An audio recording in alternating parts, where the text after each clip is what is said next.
Hello all, சேனலை மறக்காமல் subscribe பண்ணுங்கள், வீடியோவை முழுசாக பாருங்கள். இன்றைக்கி நம்ம ஹரி கூட நடந்த கதையை தான் பார்க்க போகிறோம். ஹரி தன்னோட மேல் படிப்புக்காக பஞ்சாபில் இருக்கிற கண்ணாங்கிற இடத்துக்கு ஷிஃப்ட் ஆகிறாரு. அங்கே ஹாஸ்டலில் ஸ்டே பண்ணதுக்கப்புறம்தான் தெரியுது அவருக்கு 4வது ஃப்ளோரில் தன் கூட 4 பேர் ரூம்மேட்ஸ் இருக்காங்கன்னு. இன்னொரு முக்கியமான அதிர்ச்சி, ஹாஸ்டல் ட்ரெயின் ஸ்டேஷனுக்கு பின்னாடி இருக்குன்னு. பொழுதன்னைக்கும் ட்ரெயின் வந்துட்டு போய்கிட்டே தான் இருக்கும். ட்ரெயினோட ஹாரன் சவுண்டும் தண்டவாளத்தோட சவுண்டும் ராத்திரி தூங்கவே விடாது. இப்படியே ஒரு 3-4 மாதம் போகுது. ஹரிக்கு கிட்டத்தட்ட இதெல்லாம் நல்லா பழகிருச்சு. ஆனால் ஒரு நாள் நைட்டு ஒரு பொண்ணோட அலறல் குரல் கேட்குது.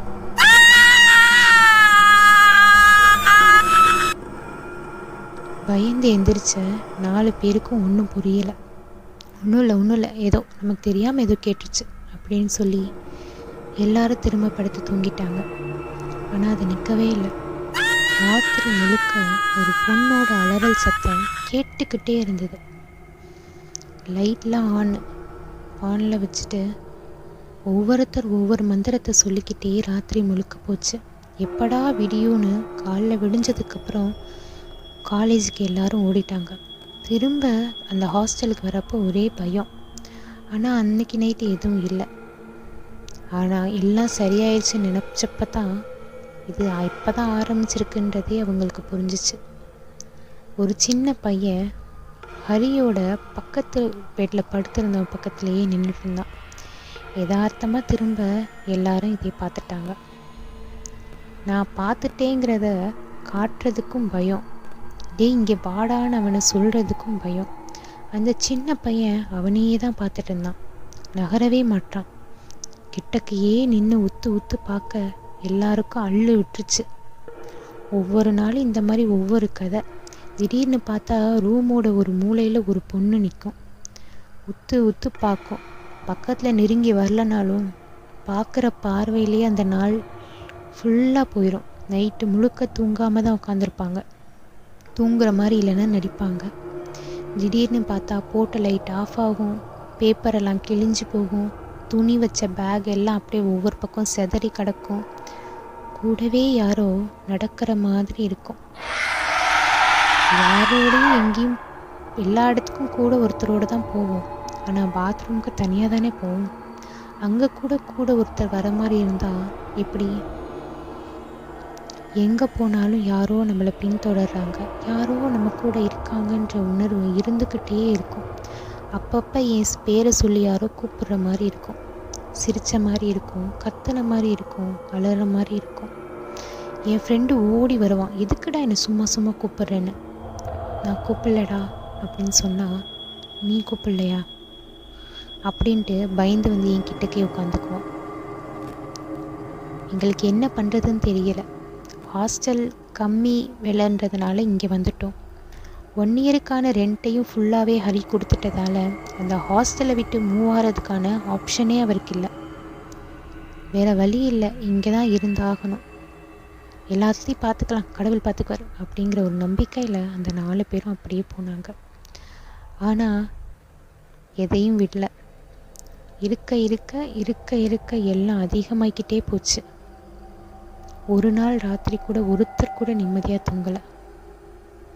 சரி பார்த்துக்கலாம், இதுக்கு மேலே முடியாது அப்படிங்கிற சுச்சுவேஷன் எப்போ வந்துச்சுன்னா, ஒரு நாள் ராத்திரி ஹரியோட நெஞ்சை போட்டு யாரோ அமுக்கிற மாதிரி இருந்தது. ஹரி தூக்கத்தில் இருந்ததுனால கண்ணை கூட திறக்க முடியல. யாரோ கையை பிடிச்சி அமுக்கிற மாதிரியும் இடது நெஞ்சை போட்டு அமுக்கிற மாதிரியும் ஒரே வலி. வாய் திறந்து கத்தவும் முடியல, வாயை யாரோ அடைச்சிருக்கிற மாதிரி இருந்தது. ஹரி தன்னோட கையால் ஆட்டி போட்ட சத்தத்தில் கூட இருந்தவங்களாம் எந்திரிச்சு லைட்டு போட்டு எப்படியோ அவரை கண்ணை திறக்க வச்சு எப்படியோ அவர் சரியாக எந்திரிச்சிட்டார். ஆனால் அவரோட கை கால் எல்லாம் அப்படியே மறைச்சி போகிற மாதிரி இருந்தது. பயத்தோட உச்சத்துக்கே போன அவங்களோட ரூம்மேட்ஸ் இதுக்கு மேலே இருந்தால் நம்ம உயிருக்கே ஆபத்தாயிரும்னு சொல்லி காலைல விடிஞ்சோடனே வார்டன் கிட்ட ஓடினாங்க. வார்டன் கிட்ட நடந்த எல்லாத்தையும் சொன்னப்போ தான் வார்டன் விடுங்கப்பா, அதெல்லாம் ஒன்றும் இல்லை அப்படின்னாரு. என்னது அப்படின்னப்ப அவர் ஒரு கதை சொன்னார். இது உண்மையிலேயே பஞ்சாபில் கன்னா லூதியானா அப்படிங்கிற ஒரு ரயில்வே ஸ்டேஷன் இடையில பார்த்தீங்கன்னா 2500 பேசஞ்சர்ஸ், அதாவது 1998 2500 பேசஞ்சர்ஸோடு போன ஒரு ட்ரெயின் தடம் புரண்டு உருண்டு 212 பேர் இறந்து போகிறாங்க. அது எந்த இடம்னு பார்த்தீங்கன்னா இந்த ஹாஸ்டலுக்கு பின்னாடி இருக்கிற அந்த ட்ரெயின் ட்ராக்கு தான். இறந்து போன அத்தனை பேருமே கொடூரமான முறையில் இறந்து போயிருக்காங்க. அந்த அத்தனை பேரோட ஆவியும் அங்கேயே சுற்றிட்டு இருக்கதா தான் நம்பப்படுதுன்னு சொல்லி ஹாஸ்டலோட வார்டன் சொல்ல, இதை கேட்ட அத்தனை பேருக்கும் திகழூட்டுது. ஏன்னா யாரையுமே ஒரே ஒரு ஆவி வந்து பயமுறுத்தலை, ஒவ்வொரு நாள் ஒவ்வொரு மாதிரி வந்துல பயமுறுத்துச்சு. எங்கள் 4 பேராலே அந்த ரூமில் இருக்க முடியல சார், ஏதாச்சும் பண்ணுங்க, இல்லைன்னா நாங்கள் ஹாஸ்டலை வெக்கேட் பண்ணிக்கிறோம் அப்படின்னு சொன்னப்போ வார்டன் ஒன்று சொன்னார். அதை கேட்ட 4 பேருக்கும் தெரிச்சு ஓடிட்டாங்க. வார்டன் கிட்ட போனது என்னமோ ஹரியும் அவரோட 2 ஃப்ரெண்ட்ஸும் தான்.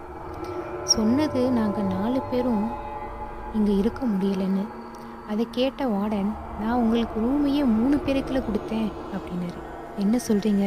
நாங்கள் மொத்தம் 4 பேர், 5-6 மாதம் ஆச்சு நாங்கள் வந்து 4 பேர் தான் அங்கே இருக்கோம், என்ன இப்படி சொல்கிறீங்க அப்படின்னப்ப, எப்பா உங்கள் ஹாஸ்டலை நான் விட்டது 3 பேருக்கு தான் உங்கள் ரூமே, மற்ற ரூம்லலாம் 4 பேர், ஆனால் உங்கள் ரூம் என்னமோ 3 பேர் தான், ஏன்னா ரூம் சின்னதாக இருக்குன்ட்டு, நீ என்னடானா 4 பேருங்கிற அப்படின்னு சொல்லவும் இவங்களுக்கு ஒன்றும் புரியலை. இதுக்கு மேலே இருந்தால் சரியாக வராதுன்னு சொல்லிட்டு ரூமில் இருந்த பொட்டி படுக்கை எல்லாத்தையும் தூக்கிட்டு ஒரு ஆட்டோவை பிடிச்சிட்டு வேற எங்கேயாச்சும் போயிடலான்ட்டு ஒரே ஓட்டமாக ஓடிட்டாங்க.